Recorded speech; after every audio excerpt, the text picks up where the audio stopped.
क्या आप जानते हो कि आर्यभट्ट जैसे प्रसिद्ध विद्वान और कालिदास जैसे प्रसिद्ध राइटर किस एम्पायर के टाइम पे हुए थे?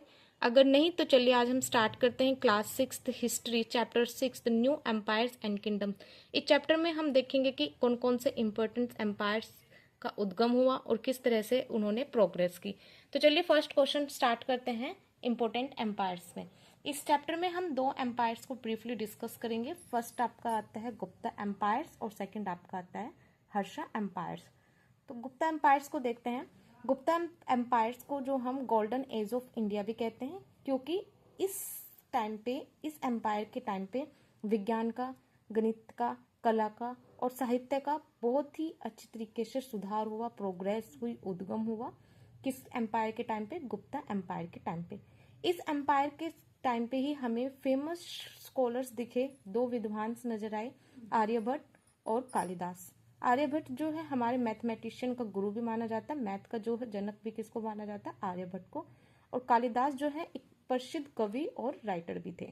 तो इसी वजह से तो आपका फर्स्ट जो क्वेश्चन हमने देखा था कि आर्यभट्ट और कालिदास किस एम्पायर में हुए थे, तो कौन सा एम्पायर है? गुप्ता एम्पायर।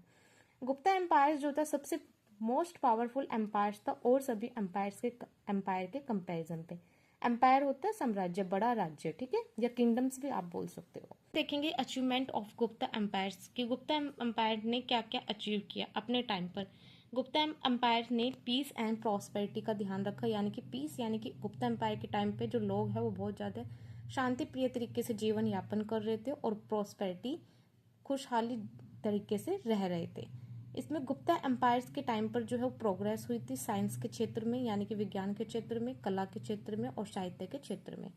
गुप्ता एम्पायर्स के टाइम पर ही क्या हुआ था? कॉइन का निर्माण हुआ था। कौन से कॉइन? गोल्ड कॉइन का निर्माण हुआ था, सोने के सिक्के जारी हुए थे और बहुत सारे मंदिरों का निर्माण किया गया था। इसी वजह से क्या कहते हैं, हम गुप्ता एम्पायर को हम सबसे शक्तिशाली, पावरफुल क्या बोलते हैं? साम्राज्य बोलते हैं, क्योंकि इसके टाइम पे बहुत ज़्यादा अच्छे दो विद्वान देखे गए, आर्यभट्ट और कालिदास। गोल्ड कॉइन्स को देखा गया, बहुत सारे मंदिर बनवाए गए और इसी के टाइम पे एजुकेशन सिस्टम में या फिर साइंस के क्षेत्र में, कला के क्षेत्र में, साहित्य के क्षेत्र में क्या हुई? प्रोग्रेस नजर आई। और इसी वजह से हम क्या कहते हैं, गुप्ता एम्पायर जो है सभी एम्पायर के उसमें से सबसे पावरफुल एम्पायर है। अब नेक्स्ट एम्पायर की हम बाद में बात करेंगे, जो कि आता है हर्षा एम्पायर। हर्ष एम्पायर जो है, इसका जो सबसे शक्तिशाली राजा था वो था हर्षवर्धन। हर्षवर्धन एक ऐसा राजा था इस हर्ष एम्पायर का, जो क्या करता था, जिसने सारे के सारे रीजन को, छोटे छोटे रीजन को क्या कर लिया था? अपनी मुट्ठी में कर लिया था या फिर एकजुट बनाकर जोड़ दिया था। इसी की यूनिटी के कारण ही क्या हुआ, ये जो एम्पायर है वो बहुत चारों तरफ से फैल चुका था। इसने अपने टाइम पर क्या करा? पीस मेंटेन किया। पीस का मतलब होता है शांति मेंटेन करी अपने साम्राज्य में। और सपोर्ट किया उसने एजुकेशन सिस्टम को, यानी कि शिक्षा प्रणाली को सपोर्ट किया। ये शिक्षा को इतना प्रायोरिटी देता था, इतनी मदद मतलब कि सपोर्ट करता था कि इसने नालंदा यूनिवर्सिटी का क्या करवाया? निर्माण करवाया, या नालंदा विश्वविद्यालय का बनवाई, ठीक है, कहाँ पर? बिहार के अंदर। इसी वजह से हम क्या कहते हैं, इस हर्षा एम्पायर को हम क्या कहते हैं? एजुकेटर सपोर्टर भी कहते हैं। हर्ष एम्पायर के हर्षवर्धन को एजुकेटर सपोर्टर भी कहते हैं, क्योंकि इसने नालंदा यूनिवर्सिटी का निर्माण करवाया था। इसके बाद हम देखते हैं कि किंगडम्स इन साउथ इंडिया, ये कौन कौन से साम्राज्य थे दक्षिण भारत के अंदर। दक्षिण भारत, ये दक्षिण है आपका, ये दक्षिण भारत है। इस दक्षिण भारत के अंदर कौन कौन से साम्राज्य का उद्गम हुआ? तो इसके अंदर आते हैं चोलाज, चोल साम्राज्य, चेराज और पांड्याज, ठीक है ना, पांड्याज। इन्हीं को हम जाना जाता था, इन्हीं साम्राज्यों को क्या जाना जाता था कि ये जो है व्यापार के लिए, खेती के लिए और समुद्री व्यापार के लिए सबसे ज़्यादा महत्वपूर्ण क्या थे? साम्राज्य थे, क्योंकि इन्हीं के साम्राज्य में बहुत ज़्यादा व्यापार होता था, एग्रीकल्चर को बढ़ावा दिया जाता था और जो कि समुद्री व्यापार को प्रोग्रेस नजर आई इन्हीं के टाइम पर। इसके बाद हम देखते हैं कि kingdom in north and waste India, यानी कि साम्राज्य देखते हैं कौन सी साइड में? नॉर्थ और वेस्ट इंडिया में, यानी कि यहाँ पे ये नॉर्थ और वेस्ट में कौन कौन से साम्राज्य थे, ठीक है। तो अब हम देखते हैं कि जो नॉर्थ और वेस्ट में जो थे फॉरेन रूल्स क्या करते थे, यानी कि फॉरेनर जो है, फॉरेनर से, विदेशी से जो है रूलर रूल करने के लिए आए थे इंडिया में, जिनको क्या बोलते थे, कुषाण बोलते थे। उन्होंने क्या करा, इंडिया को और दूसरी कंट्रीज के बीच में सिल्क के रूट को, यानी कि सिल्क वाले रास्ते पर ट्रेड को डेवलप किया।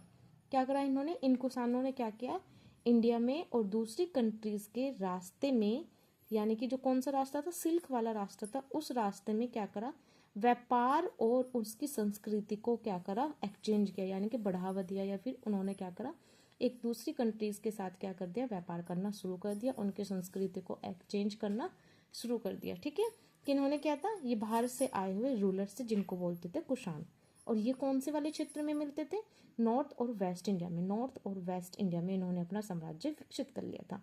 तो हमने क्या देखा, इस पूरे के पूरे चैप्टर में हमने देखा कि गुप्ता एम्पायर्स क्या था, हर्ष एम्पायर क्या था। हर्ष में हर्षवर्धन जो था वो सबसे पावरफुल एम्पायर था, किंग था, जिसने हर्ष एम्पायर को क्या करा था, डेवलप किया था। इसमें हमने देखा कि साउथ में कौन कौन से साम्राज्य थे, कौन कौन से किंगडम्स थे, चोलास, चेरास, पांड्यास, ये सब के सब कहाँ पे देखे गए थे, साउथ में देखे। फिर हमने देखा कि नॉर्थ और वेस्ट में भी किंगडम्स यानी कि एम्पायर्स बने थे, बड़े बड़े। एम्पायर का मतलब ही क्या होता है, एम्पायर और किंगडम्स दोनों के दोनों एक ही चीज होती है, या तो आप इसको एम्पायर बोल लो या फिर आप किंगडम बोल लो, दोनों का मतलब ही साम्राज्य होता है, साम्राज्य का मतलब ही बड़े बड़े राज्य होते हैं। ठीक है, तो यानी कि नॉर्थ और वेस्ट में भी क्या हुए, किंगडम्स बनाए गए, और ये किंगडम्स किसने बनाए थे, बाहर से आए हुए कुछ रूलर्स थे, जिनका नाम था कुषाण, और इन्होंने क्या करा था, इंडिया और दूसरी कंट्रीज के साथ व्यापार को बढ़ावा दिया था। ठीक है, तो हमने पूरे के पूरे चैप्टर में क्या देखा, अब हम इसके कंक्लूजन पे आते हैं। इसका कंक्लूजन क्या कहते हैं कि जो ये नए नए एम्पायर्स या जो आपने साम्राज्य बने थे, इन्होंने क्या हेल्प करी इंडिया की, तो इनकी वजह से ही जो है इंडिया के अंदर पावर जो है वो ग्रो हुई। जो कल्चर है, संस्कृति है, जो आप हमारे यहाँ की जो शिक्षा प्रणाली है, जो व्यापार करने का तरीका है, ये सब का सब जो है, ये सारी की सारी चीज़ें हमने नए नए एम्पायर्स की वजह से पता चला, क्योंकि नए नए एम्पायर्स ने ही क्या करा, एजुकेशन सिस्टम को बढ़ावा दिया, कल्चर को बढ़ावा दिया, और ट्रेड करने का जो ट्रेड वाली सिस्टम है वो हमने यहाँ पे इस किंगडम से सीखी, कि कैसे ट्रेड जो है एक्सचेंज हुआ दूसरी कंट्रीज के साथ, और कैसे हमारा एजुकेशन सिस्टम जो है वो प्रोग्रेस करा, वो कौन से वाले एम्पायर से पता चला, हर्षा एम्पायर से। और पावर्स का हमने गुप्ता एम्पायर्स के बारे में सीखा। तो इस चैप्टर से हमें यही पता चला कि नए नए एम्पायर्स या इन किंगडम्स की वजह से ही हमारा जो है पुराने टाइम पे जो इंडिया है उसने बहुत सारी हर फील्ड में जो है अचीवमेंट प्राप्त की। तो ये था इस चैप्टर का कंक्लूजन। आपको अगर थोड़ी भी वीडियो हेल्पफुल लगे तो हमारे चैनल को लाइक, शेयर एंड सब्सक्राइब कीजिए, और मिलते हैं आप नेक्स्ट चैप्टर में। Thank you.